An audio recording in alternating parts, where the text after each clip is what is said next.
killers and pedophiliacs. It's as if all others are relativized. Like in all these new TV series, you can have ordinary murderers who murder for business. All of them can be bad and they are still presented as like this, the last one, how is it called, series? I don't have time to see it. Game of Cards or House of Cards with Kevin Spacey. Game of Thrones and House of Cards. Sorry? House of Cards and Game of Thrones. There's both of them. Okay, whatever, yeah. But what I mean is that, anything goes. You can be a murderer, whatever. You can still be the point of identification. Although there is a series with Kevin Bacon, I think now. Maybe that one is an interesting one.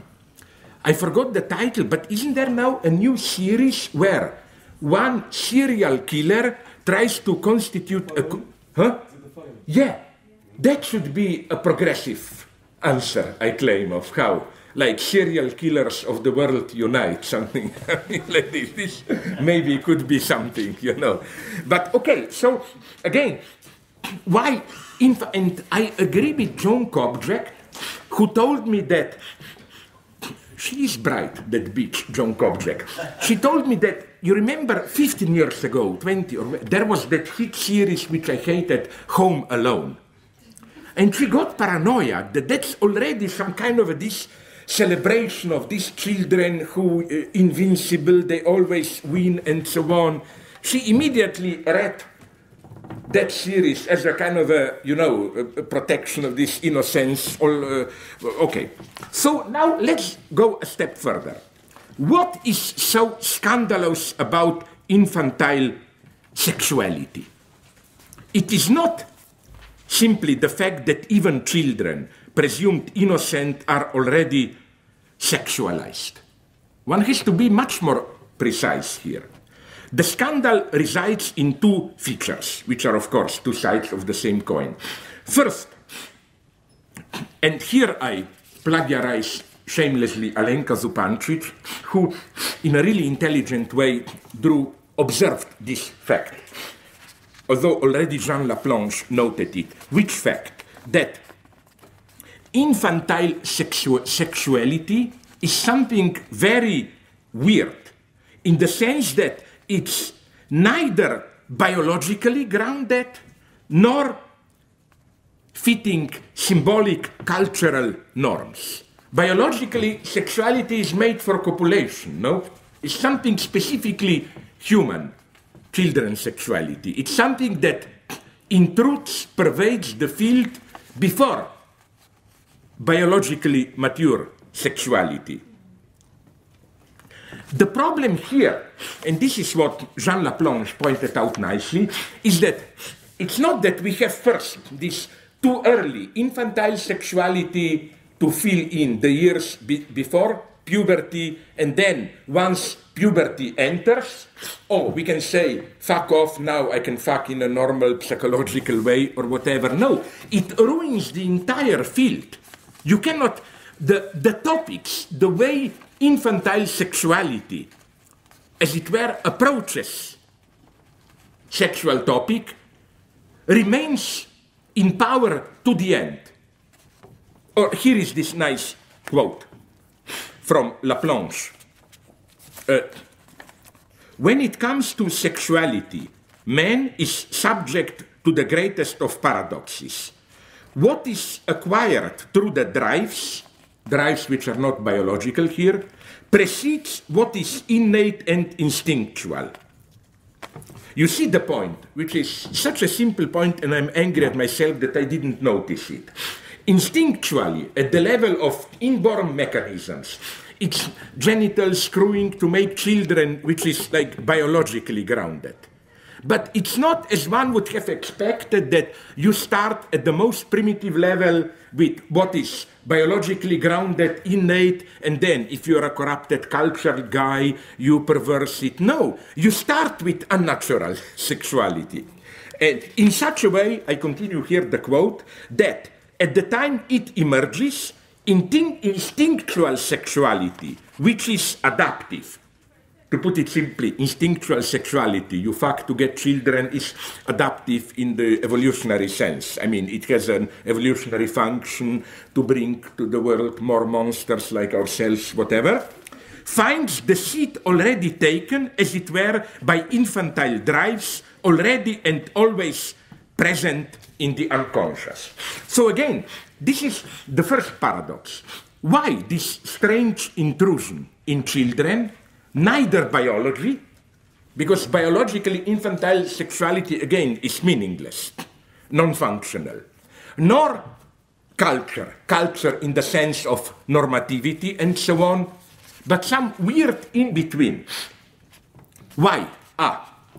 The reason, now it's me plagiarizing Alenka Zupancic, not Laplanche, the reason for this strange excess is the link between sexuality and cognition. Against the standard idea of sexuality as some kind of instinctual vital force, which is then repressed or sublimated through the work of culture, since in its raw state it poses a threat to culture, one should assert the link between sexuality and cognition. That's the other aspect which is not so often noted, but which is absolutely crucial for Freud. That children's sexuality is not some Deleuzian polymorphously perverse paradise of, I don't know, these masturbatory pregenital gestures, you squeeze this, that, I will not be concrete, whatever, and you enjoy it. It's deeply cognitive. It's connected with all this, you know, mysterious questioning, where do children come from, how, and so on, which is why it's also deeply embedded in fantasies. Because, as we know, fantasies are precisely answers to all this. You know, the small child, that's the Freudian myth, but I think it's true here. A small child sees some strange things, as Laplanche would have put it, the enigma of the other's desire. Like others want, he feels something obscene in adults. What do they want from me? Obviously, they are not aware what do they want from me. This is, for Laplanche, and I think he is right here, the original experience of subjectivity. Not what do I want, but what do the others see in me? Is this idea that I have something in me that others see in me, but I don't know what, and I try to answer it through some mythic narrative. So, again, the idea is that children's sexuality is grounded in such a cognitive search, but there is always a missing link. You never get the answer. That's why you have fantasies. And to repeat myself, I cannot resist it, because all women to whom I tell this story love it, even I love it.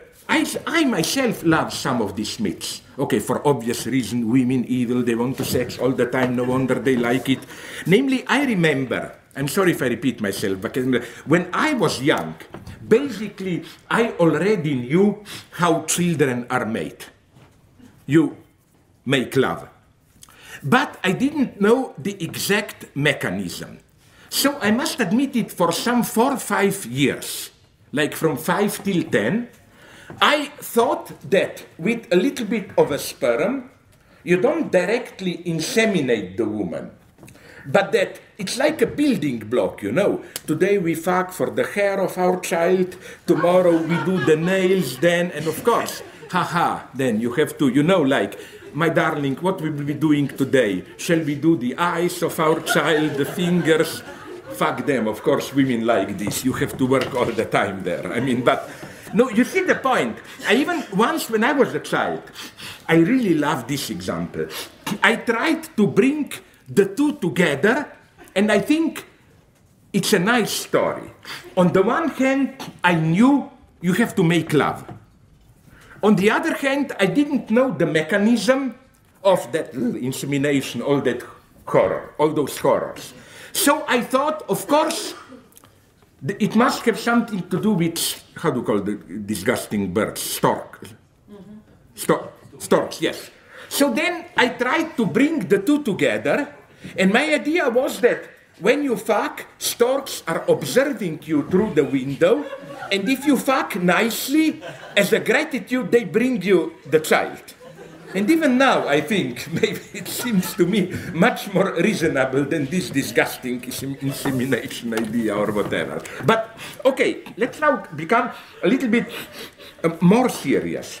What I'm saying is that two things. First, it is, now you will say, okay, these are childish fantasies, but then when you reach puberty, you know, fuck is fuck, forget about all this. No, the point of Freud is fuck is never fuck. You need fantasy to the end. That's what Lacan means by there is no sexual relationship. Of course, rationally, you know, you make children like this, but to maintain the arousal and so on, you need some fantasy excess. That, you know the story, I'm repeating it all the time, that's the Freudian point. That the mystery, the problem for psychoanalysis is not this vulgar pansexualism. Whatever you are doing, you are thinking about that. No, the enigma of psychoanalysis is exactly the opposite one.